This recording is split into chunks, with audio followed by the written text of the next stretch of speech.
көп мүшені көп мүшеге қалай бөледі? Және көп мүшені көп мүшеге бөлуді қай кезде қалай қолданады? Осы сұраққа жауап іздеп көрейік. Бүгінгі сабағымыздың тақырыбы көп мүшені көп мүшеге бөлу.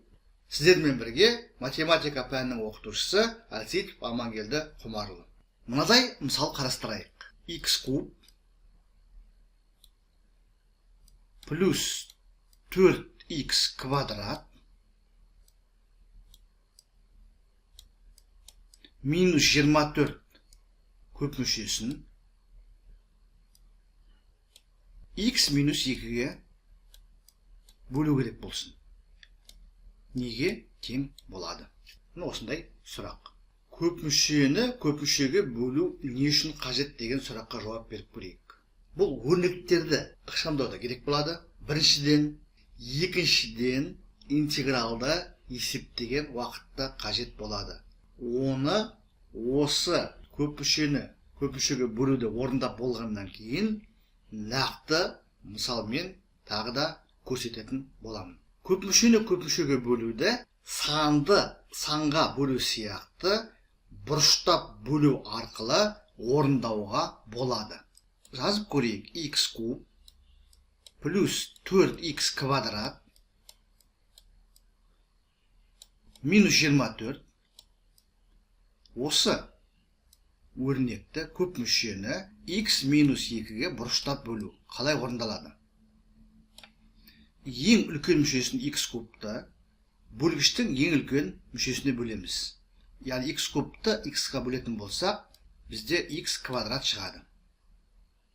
Енді кәдімгі санды санға бөлудегі сияқты мынау толымсыз бөлімнің мәнін бөлгішке көбейтеміз. Х квадрат көбейтілген х кубты береді. Х квадратты минус 2-ге көбейтсек, минус 2х квадрат болады. Азайтамыз. Х кубта жойылады. 4х квадрат минус х квадрат. 6х квадрат болады. Әрі қарай 6х квадратты бөлгіштің үлкен мүшесіне х-ға бөлеміз. 6х квадратты х-ға бөлгенде бізде 6х шығады. Енді 6х-ті бөлгішке көбейтеміз. 6х-ті х-ге көбейткенде 6х квадрат. Минус 2-ні 6х-ге көбейткенде минус 12х шығады. Азайтамыз.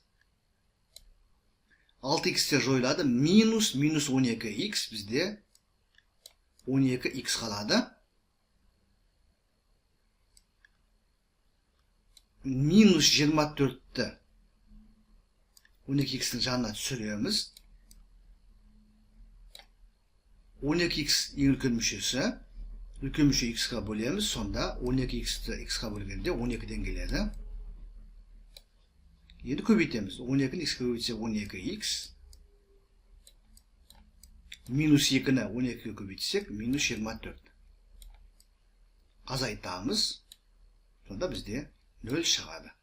Яғни бізде х куб плюс 4х квадрат минус 24 х минус 2-ге қалдықсыз бөлініп тұр.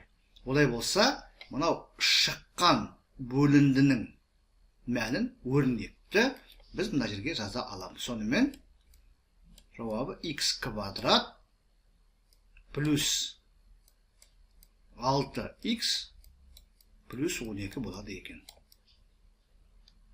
Сонымен біз көп мүшені көп мүшеге бөлуді санды санға бөлу сияқты бұрыштап орындауға болатынын көрсеттік. Енді мынандай есеп қарастырайық. Мынадай интегралды есептеу қажет болсын. Бұндай есептер ұлттық бірыңғай тестілеу емтихандарында кездеседі. Немесе мектеп бітіру емтихандарында, дәлірек айтқанда, алгебра және анализ бастамалары пәнінен қорытынды аттестаттау емтиханында кездесуі мүмкін. Қараңыздар, бөлшектің, мынандай бөлшекті немесе қатынастың интегралдың алғашқы функциясын табу керек. Бізде кестеде бұндай интегралдар жоқ. Жалпы бұндай есептерді қалай шығарады? Біз білеміз, өзімізге белгісіз нәрсені түрлендірулер арқылы өзімізге белгілі нәрсеге келтіру керек. Яғни, ережеде, кестеде жоқ нәрсе болатын болса, түрлендірулер арқылы ережеге сәйкес келетін, яғни ережені қолдануға мүмкін болатын жағдайларға келтіру керек, немесе кестелік, яғни кестеде бар жағдайға келтіру керек. Міне, осы жерде біз енді көп мүшені көп мүшеге бөлуді қолдана аламыз.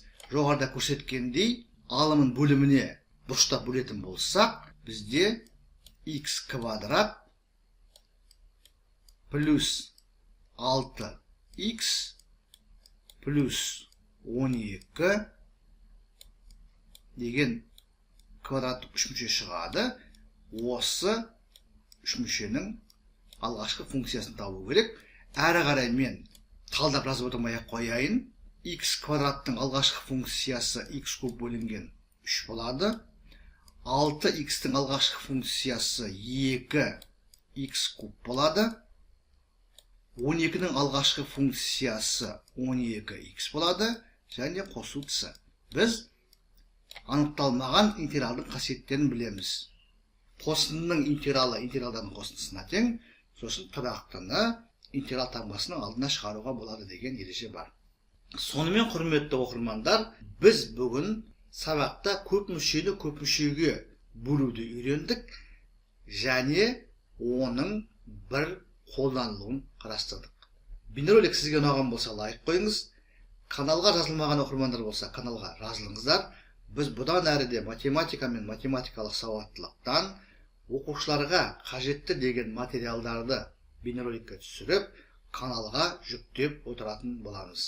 Зейін қойып тыңдағандарыңыз үшін көп рахмет. Келесі кездескенше.